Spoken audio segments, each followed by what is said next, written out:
handheld mic, just so you know. So, yeah. Uh-oh. Just knocked somebody's microphone off. Eek. Okay.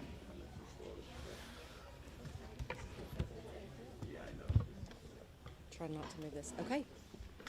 And this is, we have a handheld mic too, by the way, guys. Let me turn that on. Can you hear me? Oh, okay. We ready? All right.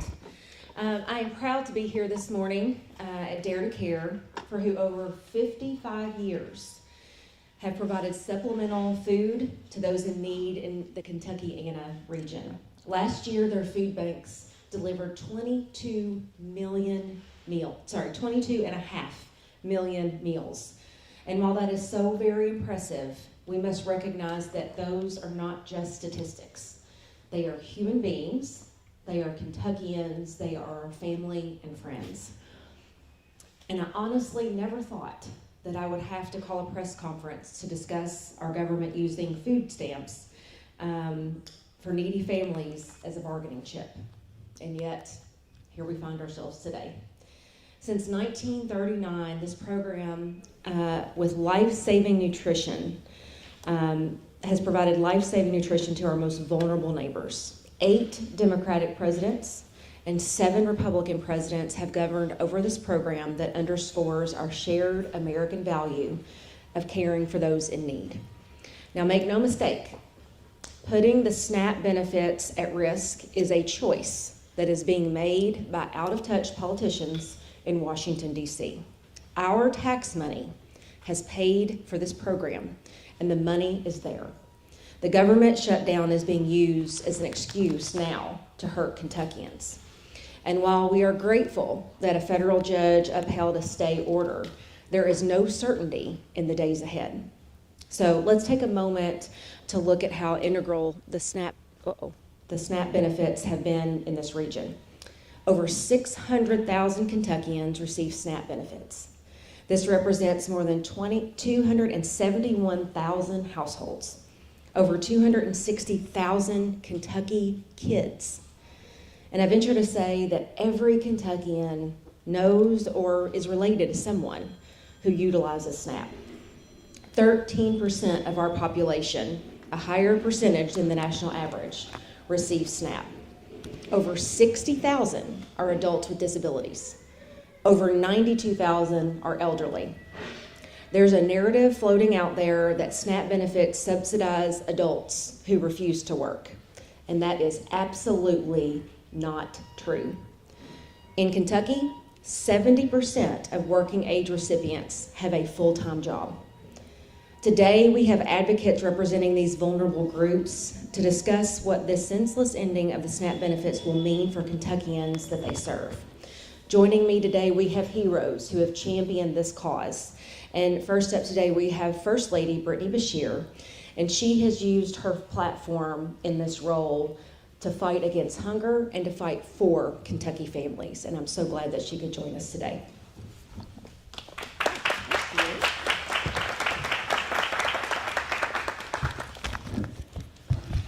Good morning, everybody. Good morning. That's the pastor review. Yeah. Thank you so much. Thank you, Lieutenant Governor Coleman, for inviting me to join you this morning at Feeding Kentucky's, one of Feeding Kentucky's 7 food banks. I'm honored to be here because this issue is too important to not speak up. These food banks here and the more than 900 partner food pantries and meal programs across the Commonwealth make a difference in the lives of Kentucky and its families. I've seen firsthand the incredible work these organizations do through volunteering myself with Dare to Care's Community Kitchen, Meals on Wheels, and Family Scholar House. Their efforts are crucial in normal circumstances. These are not normal circumstances. It is even more dire during this critical time. As Lieutenant Governor Coleman said, almost 600,000 Kentuckians rely on SNAP, many of whom are children. It's 1 in 8 Kentuckians That's 1 in 8 children. It's not a number, it's a person, it's a human being who deserves the dignity of having a full belly. These are benefits that the Trump administration has tried to withhold during the federal shutdown. It is cruel and it is unnecessary, and it is based on politics. Politics does not know, hunger does not know political divides. Hunger is in a belly of a human being, and it does not care if you're a Democrat or a Republican.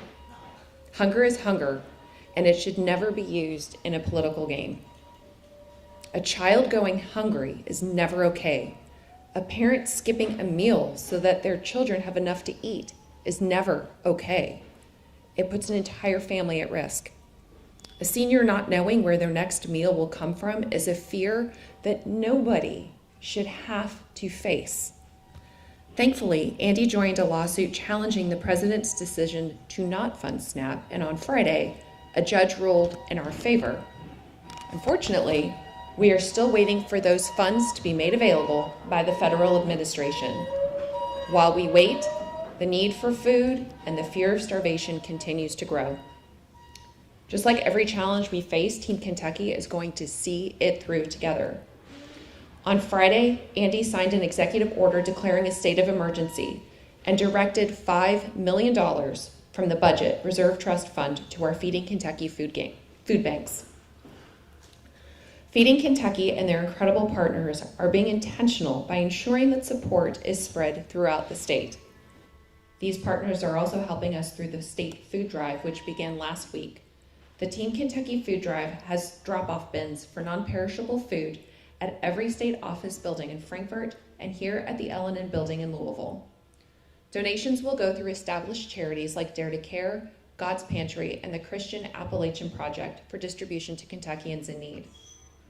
These opportunities remind us we can all help. Every action can and will make a difference. It's why Will and Lila and I have made it a priority to volunteer at organizations that fight hunger. Whether you show up to volunteer, drop off food at a donation box, or offer to share a meal with a neighbor in need, your efforts will help fight hunger in Kentucky. There's no one who knows better. There's no one who knows that better than our next speaker. He sees the need in our daily lives and actively works to be there for those Kentuckians facing hunger. So now I am very proud to introduce Vincent James, the president and CEO for Dare to Care.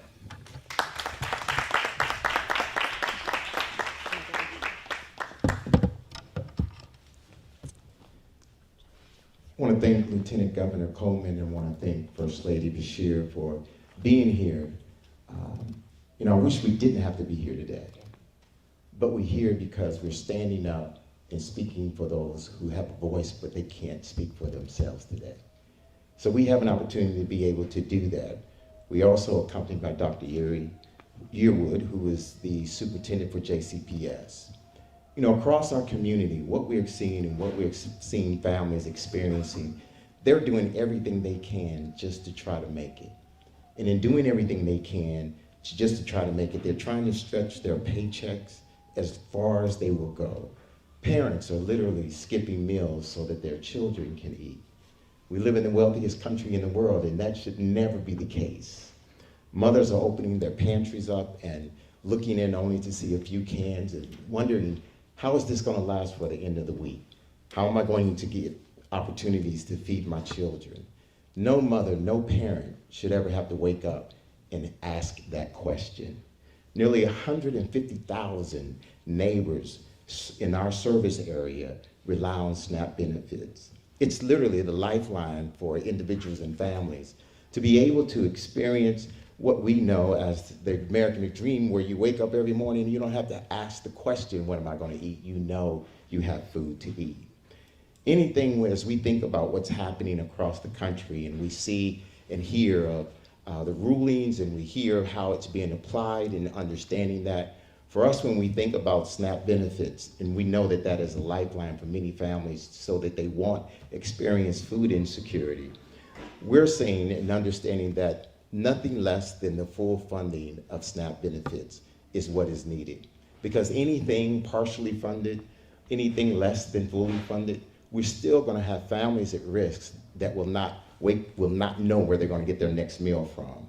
When we look at our families and we see what is happening, and we realize that it's impacting seniors, it's impacting children, it's impacting veterans, it's impacting all of our families, they deserve better than this.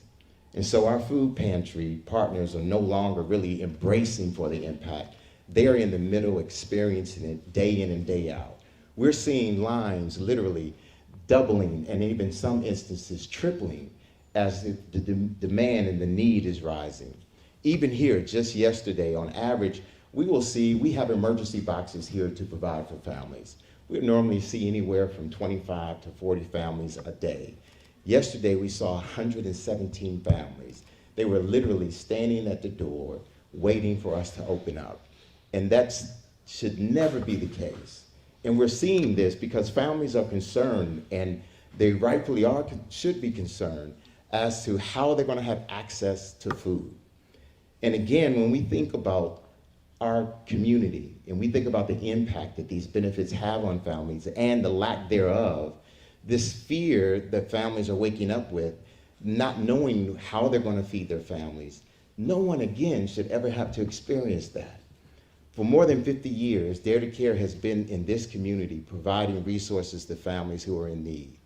We are really the safety net where we see SNAP benefits and other government programs, nutrition programs, provide access for fresh food and opportunities for families to be fed. Dare to Care is designed to be able to be that safety net to fill in that gap. Well, when those benefits have been disintegrated, we are no longer filling that gap. We can't do it by ourselves. That's why we need the community to stand up, and that's why we're excited what Governor Beshear, what he did in terms of providing $5 million across the 7 food banks of Kentucky, that we'll be able to purchase the much needed food that is needed for our families so that they can have access to food. And so we want to thank Governor Beshear. We want to thank our own mayor, Mayor Greenberg, who last week issued an opportunity for food drives to go forth in 3 places of events that the city was sponsoring, and also providing resources for Dare to Care to be able to supply food for our neighbors. And what we're asking is for our public. We need everyone to stand up. This is a time that no one sits down, but we need the private sector, we need the public sector, we need all hands on deck to be able to provide for the families. And how can you do that? Well, one of the ways you can do that is advocate. You can advocate for fully funding SNAP benefits. You can advocate that our lawmakers learn how to work together and open our government back up. You can advocate continually to provide for families who have the need. Or you can volunteer. Volunteer at your local food bank, local pantry, where you can help feed some of the families that are experiencing food insecurity. Or you can donate. You can donate to daretocare.org. $1 provides up to 2 meals for the much needed opportunities that our neighbors have for food. And the reality is, alone we can't do it, but together we can. And that's why you see this representation standing here today, to be able to share and show that together we can make a difference. We can provide the hope and the nourishment that families need on a day-to-day basis. So join with us as we are desiring a desire to be able to feed folks, to be able to allow them to have food the way that they desire it, when they need it, and how they need it. And so again, I want to thank First Lady Beshear and Lieutenant Governor Coleman for being here. And now I'm going to turn it over to Dr. Yearwood. Thank you. Thank you, Mr. James. Hello, everyone, and thank you for joining us today. I would like to thank the leaders at Dare to Care under the leadership of Mr. James for their unwavering dedication to ending hunger in our community. We are grateful for your support of our students, of our families, and neighbors.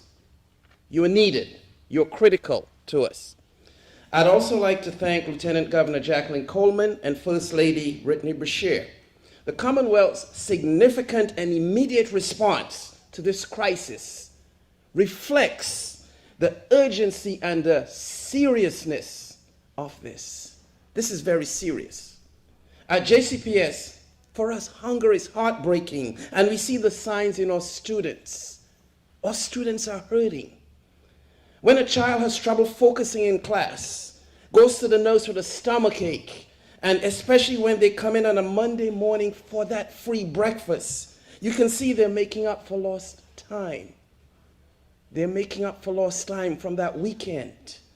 For these students, hunger is not an abstract concept pulled from some historical book or headlines. It's their lived experience.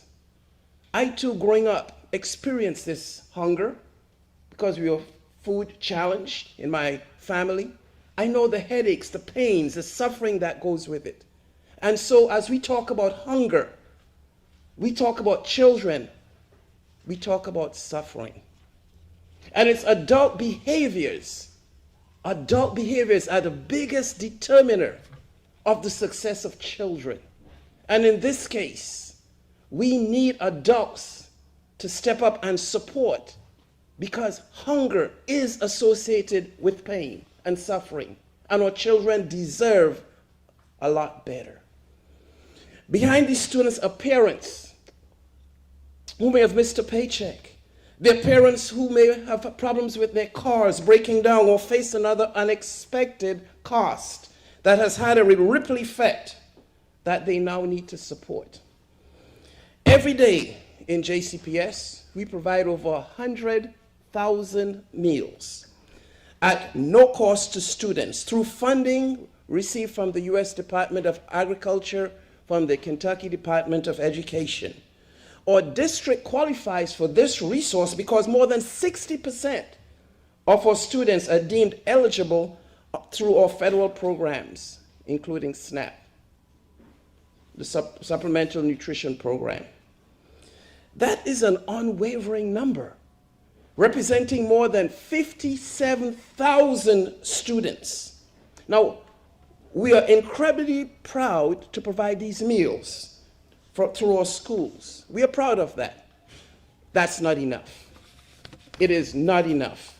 We know the needs extend beyond our school doors and beyond our school hours.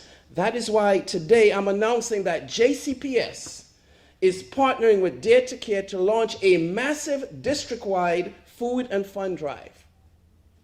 This effort will help us stock local pantries, ensure that our families and our neighbors don't have to face the impossible choice between food and essential costs. No one should have to decide whether I feed my family, pay my rent, or pay my electric bill.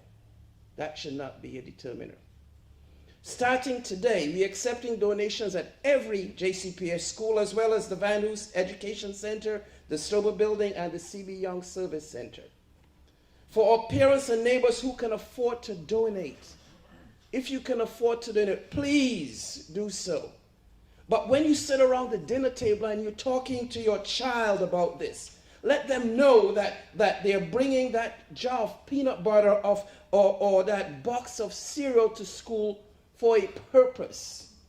This is not an open opportunity for us to just show our neighbors that we care, but it's also a chance for us to teach our children, show our children who we are and what we hope they become. So again, I reach out, I implore our adults, anyone who can, please give. And let's stop hunger. Let's stop hurting kids. Let's give them what they need to be successful, so that they can come into our schools ready to learn, so they can excel. Thank you.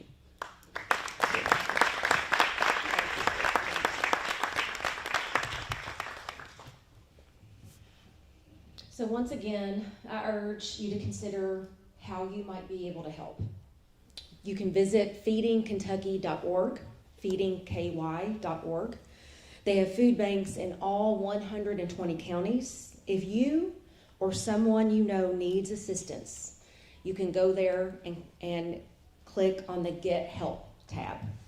To support your neighbors, you can go to feedingky.org and click on the Donate tab. I know that the Team Kentucky spirit will shine through these difficult times, because it always does. For those of you who have already contributed, and for those of you who will contribute to help your neighbors, thank you, thank you, thank you. If any members of the media have questions, I will take those over to the side, so that will conclude today's press conference. But thank you all so much for being here this morning.